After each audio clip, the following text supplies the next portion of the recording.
Hello mga manina, welcome sa akong YouTube channel. Welcome to my sagbot nga kwarto, charot. Kana mga nilabhan ako na diya mga maninay no. So for today's video, ako na naman ay magre-repack na naman ng lansones. 3 days na po ngayon. Last day ko na po na magbenta ng lansones. And thank you kay Ate Beng kasi meron siyang munting tindahan dyan sa baba na doon ko dinidisplay ang lansones ko. So ngayon, meron ako dito, konti na lang natira. Yan, isang karton. Hindi ko alam kung aabot pa ng 10 kilo. So, galing po ako sa Pugon. Don't mind the background, mga maninay. Galing po ako sa Pugon. Bumili po ako ng kunting grocery para sa tindahan ko doon sa spa. So, noodles lang naman, pakunti-kunti. Kahit ganito lang, meron ako nito, sa bawat isa nito, meron akong 4 pesos mahigit. So, sa 4 pesos mahigit, pag dalawa, so may 9 na. Tapos, sa pansit kanto naman, meron din akong 4 din mahigit. So, pag nakaubos ako ng 10, meron akong almost 50 pesos everyday na ginansya. And then, meron din ako nitong biskwit. Meron ako nito mga 30 pesos bawat pack. So, pag naubos yan ng 2 araw, o diba, mayroon na akong ilang piso na meron ako. Ganito din yung pansit canton. So, bumili din ako ng uyabang. Ano ba yung uyabang? Yung ginagawang uyab. O, presko siya na uyabang. Tapos, ito, papakita ko sa inyo. Ito po, instead 1/4 yung binili ko, dinagdagan ko ng 1/4 para kalahati. At ibinta sa kasama ko. Para meron na naman akong piso sa aking binili na isda. So, hindi ako lugi. Meron na naman akong, pag naubos to, meron na naman akong ibili bukas ng ulam ko. And then, so mag-start na ako mag-repack ng lansones kasi wala ng lansones doon kina ate. So, sa isang araw, 11 kilos yung nauubos ni ate na lansones. So, last na to. Last ko na talaga to. Last bowl. Para matapos na yung aking lansones. Super kaigang, kainit, hindi masabot. Igang kay mga maninay.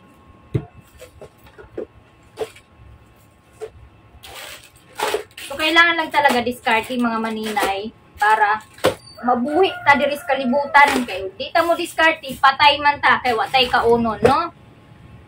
Mausunina, oy, kasi bagayo. Magkita mo na akong YouTubes. Akuan mo tada nini. Daddy YouTube. Charot. Shout out nga pala kay Ate Mar. Shout out sa lahat ng nanood ng aking video at live. So, walang handle po yung aking plastic ngayon kasi naubusan ng Tiny. Halos walang stock ng Tiny. Kaya ito na lang roll yung binili ko kasi magamit dito ni mama yung iba. So, let's start na. Minimix ko kasi yung lansones. Meron mga maliliit. Ayan, may nag-itim na oh. May nasira na. Naku! May nasayang na. Dami na sigurong na nito. Kasi yung iba kasi over na ng hinog. Kaya, nangingitim na. Minimix ko yung may maliit, may malaki, para hindi naman. Pero yung maliit na talaga na maliit, tinatanggal ko.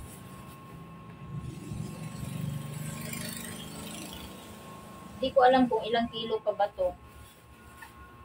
Sana po ay aabot pa ng 10 kilo. Last na na to, last bowl na talaga to oh. Nasira na yung iba. Kasi over na yung iba. Over sa hinog na kasi itong iba.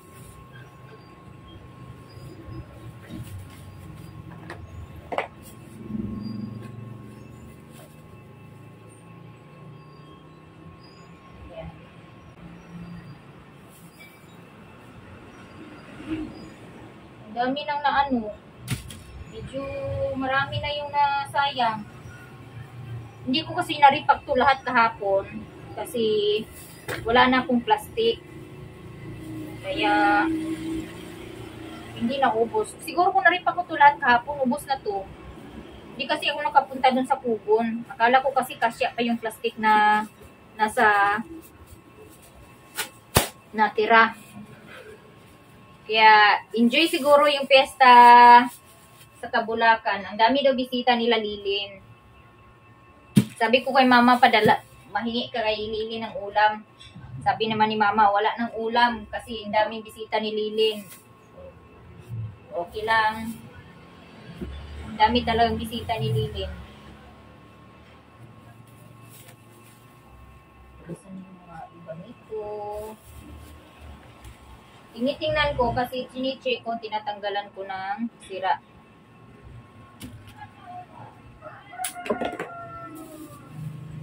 Ang dami. Meron na kasi mga over na kasi yung iba sa hinog. Kaya ayan oh, yung may mga aphids, ayan.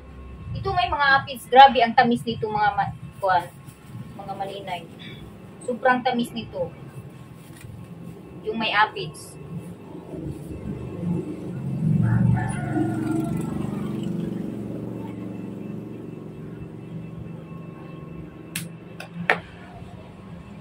Sayang na yung iba. Oh, ang dami nang na-damage. Daming na-damage.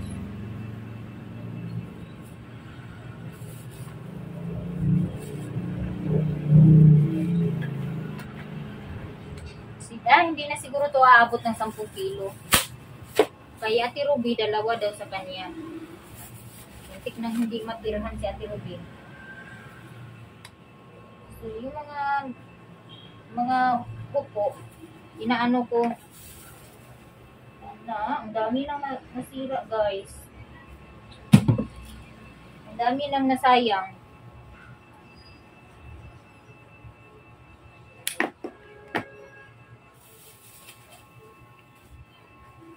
Kaya dyan sa mga nanay na iniiwan yung mga anak dahil walang asawa, maling-mali po yun. Sayop gigay na ang inyong gibuhat. Instead nga inyong buhion ang inyong anak, inyong naungyaan. So, marang uban mga bata, gid sila nga ng suwail. Palaboy-laboy, kay wala na yung mama gaatiman. So, ang need nila is care. Need nila ang atong paghigugma. Ipakita sa ilahang bisan wala diha ilang papa, at least kuan sila naa sila yung mama gaatiman. Unang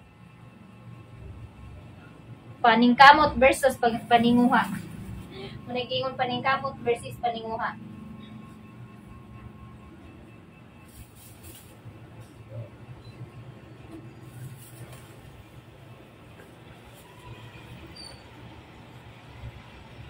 Dami na talaga na sayang.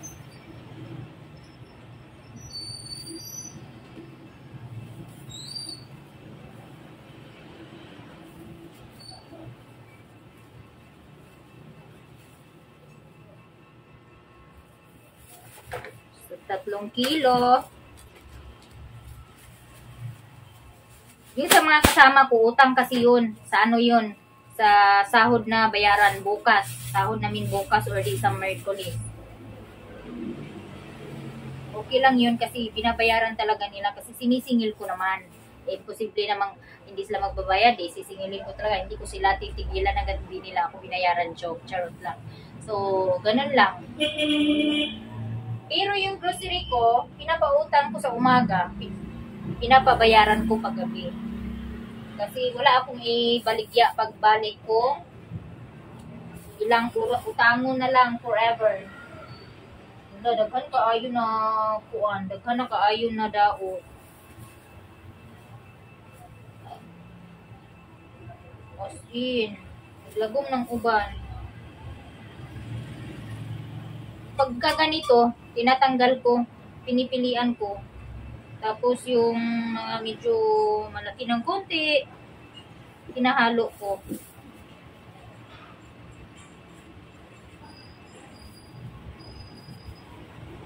Ayan.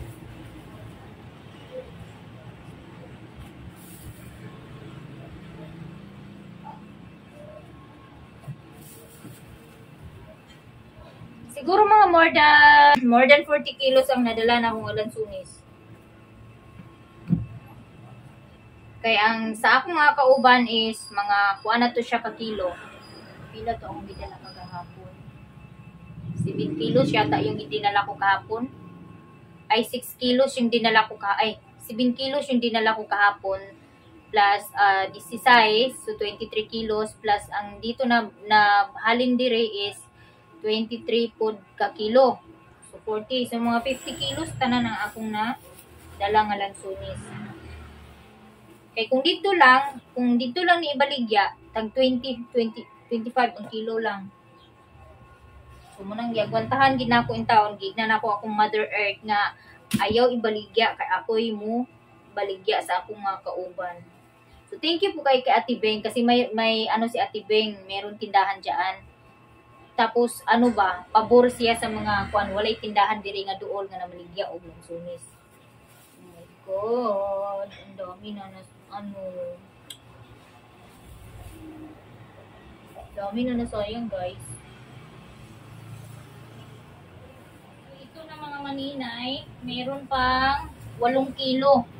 So yung 5 ay yung 6 iiwan ko doon sa baba. Merong panang nadaot na mga almost 1 kilo ang akong nakuan sa nadaot.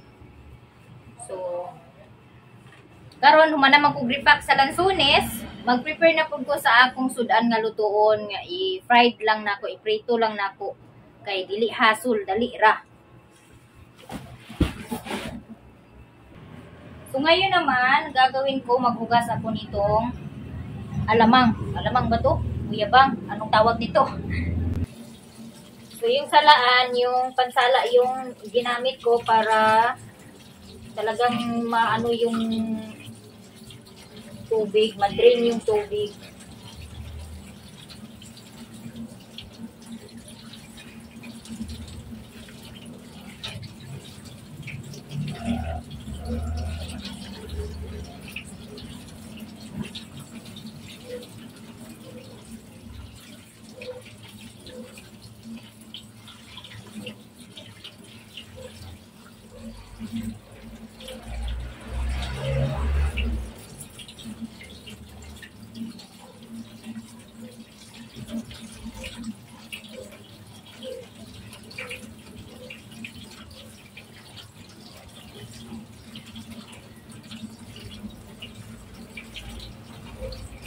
Na, tapos na.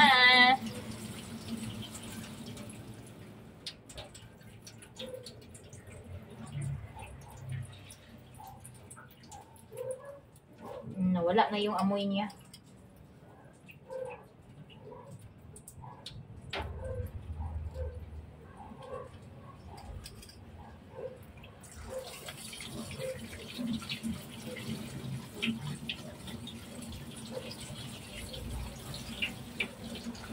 Tapos hindi ko na lagyan ng itlog. Ilalagay ko dito is magic at saka flour.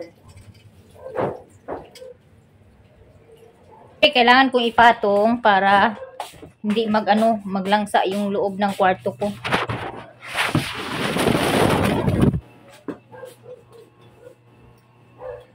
Hirap mag-vlog pag walang cameraman. Pero carry.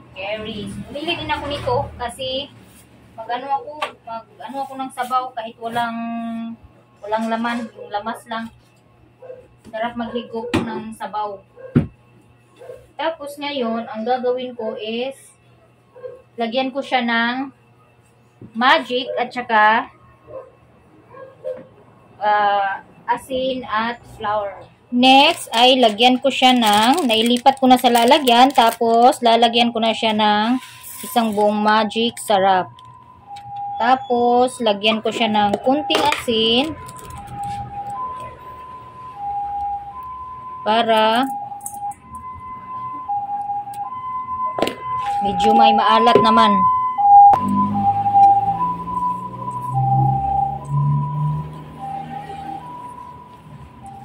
Malinis yung kamay ko, guys.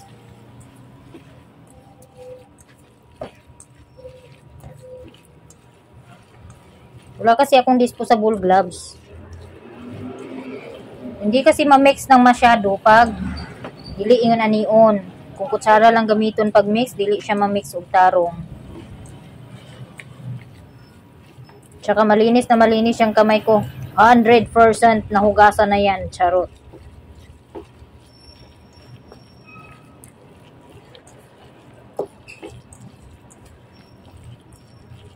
Shout out to family and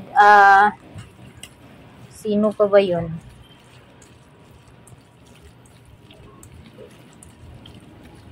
Samara Chuktay Backyard Garden. Ate Mar and Ate Eve Marie, shout out Maring Mayamia, Lili ng Buhay Bukid, Mercy Channel, Budog TV. Ayan. So, ayan na po. Tapos, next ko ilagay is flour. Meron akong flour dito, cornstarch, na sobra nung nakaraan, nagtalong ako.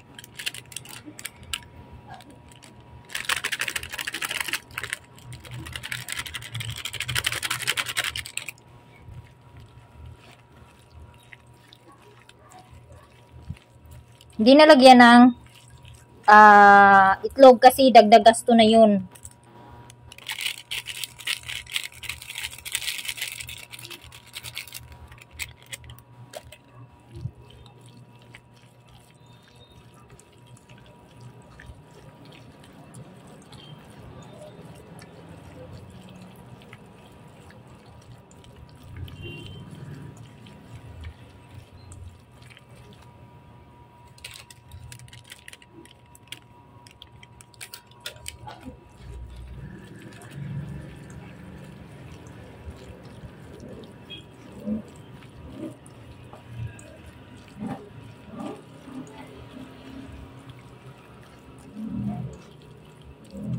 Yan na, mix na, mix na.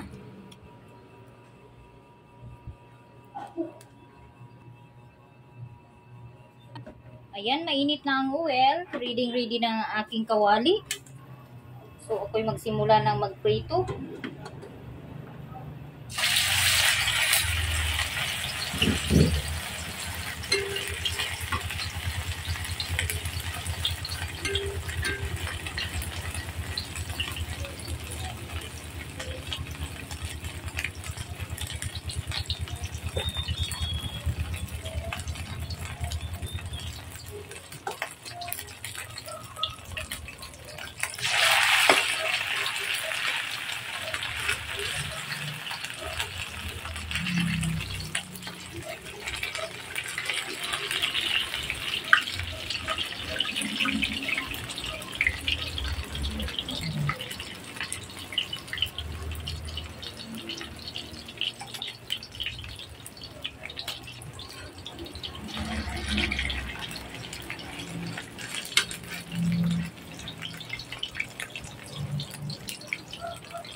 So, ayan na guys. Luto na. Hahanguin ko na.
Ngayon, ako ay magluluto ng sabaw na walang laman. Charot, sabaw na walang laman. Sabaw nga lamasra. Kay, lami ihigop og sabaw. Din wala ko ganahi sa mga isda. So, wala ko ganahi sa mga isda. Itsura sa isda dito sa merkado sa Pugon. So, lamasra ako ang sabawon. Makahigop lang ko og sabaw. Okay na. Diba? Sibuyas bombay ra. Ay sibuyas dahonan. Sabaw mga maninayaw, sibuyas dahonan, isa ka kamatis ug duha ka buok sili. Timplahan din sa asin ug bitsin. Tama na. Yan lang po ang sabaw ko for today. Meron naman kasi akong mag-uulam naman ako niyang fried na alamang. Kain tayo guys. Ito na po yung sabaw ko. Yung sabaw ko ang daming laman, lamas. Yan lang po. Sarap. Lagyan lang ng bitsin at asin. Okay na yan. Ayos na yan. Buhay na si Maria. Tapos ang hangang pa. Meron naman ditong tuyo. Meron din yung giprito ko na alamang. Sarap ng sabaw guys. Grabe ang sarap. Yung maanghang. Tapos may sibuyas na dahonan. Ako kasi hindi mapili. Kung walang ulam, merong ulam, kumakain talaga ako. Pero iwan ko lang kung saan pumupunta yung kinakain ko, hindi ako tumataba.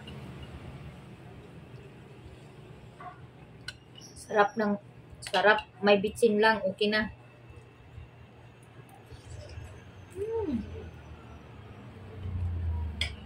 Yummy. Kain tayo guys.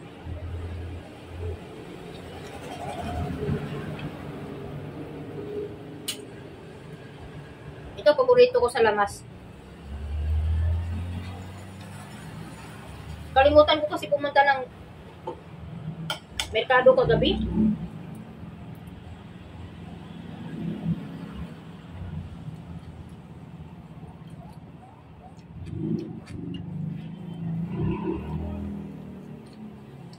Sarap.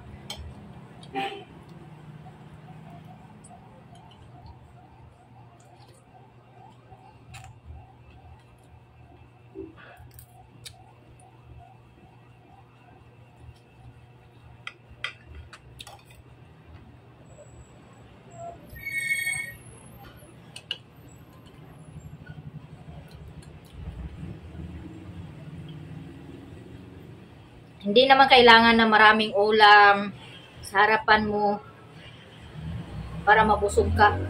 Depende yan sa'yo. Kung maarte ka, hindi ka talaga mabusog kahit pa napakaraming ulam na yung nasa harap mo.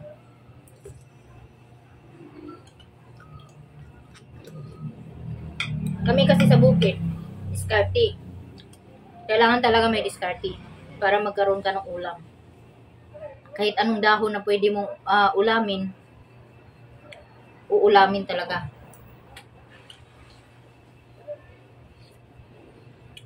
Kasi nasa atin lang naman yung natin eh.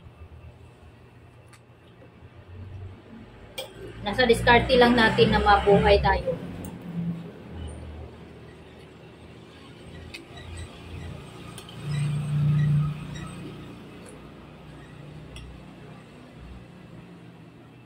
Aanhin mo yung maraming pira kung hindi mo ginagamit sa tamang paraan.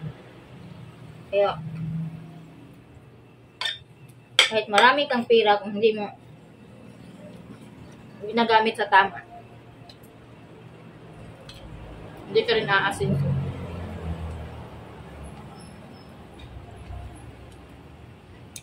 Kaya yung mga binibenta ko sa spa, kahit kunti lang yun, bawat piraso nun, sa kape lang, yung kape stick, 119 yung per dozen. Pag naibinta ko lahat yun, mga 192 na yata sa tag 4. So, meron akong mga 80 pesos na ginansya. And then sa noodles, 25 yung bili ko, ibibinta ko naman ng 30. So, meron akong 5 pesos. Ganun lang kasimple. kadali mag-diskarte. Hindi kailangan na maraming paninda para makapag ano ka ng piso. Depende yan sa iyo. Bakit kaya no?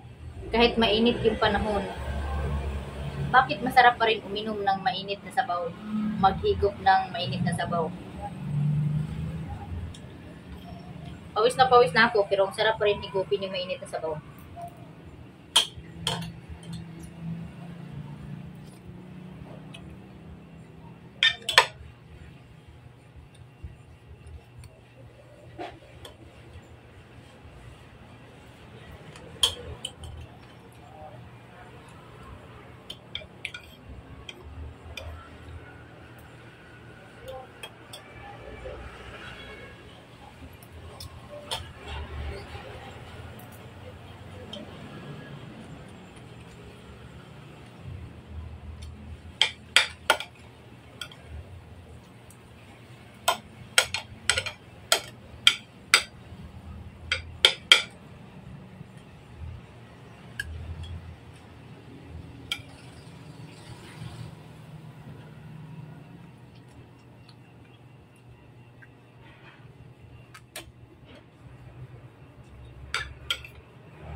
Sarap talaga guys, mga maninay.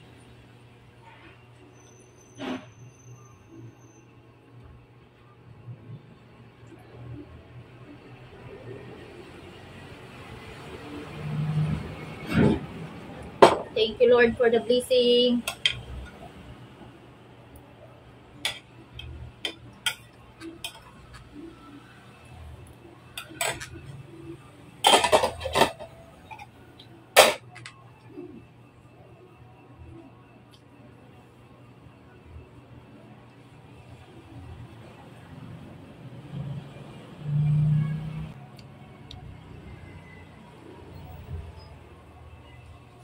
Daming ano sa paligid ko ah. Ayan guys, maraming salamat sa lahat ng manonood ng aking video and live. At saka sana po ay hindi may skip yung ads na aking video at live mga maninay. Shout out sa lahat ng aking mga subscribers and viewers, sa mga sa silent viewers ng live ko. Maraming salamat sa inyong lahat sa panonood nyo sa aking live. And hanggang dito na lang yung aking video guys. Ako magpapaalam na ng bye-bye. Happy Merry Christmas everyone!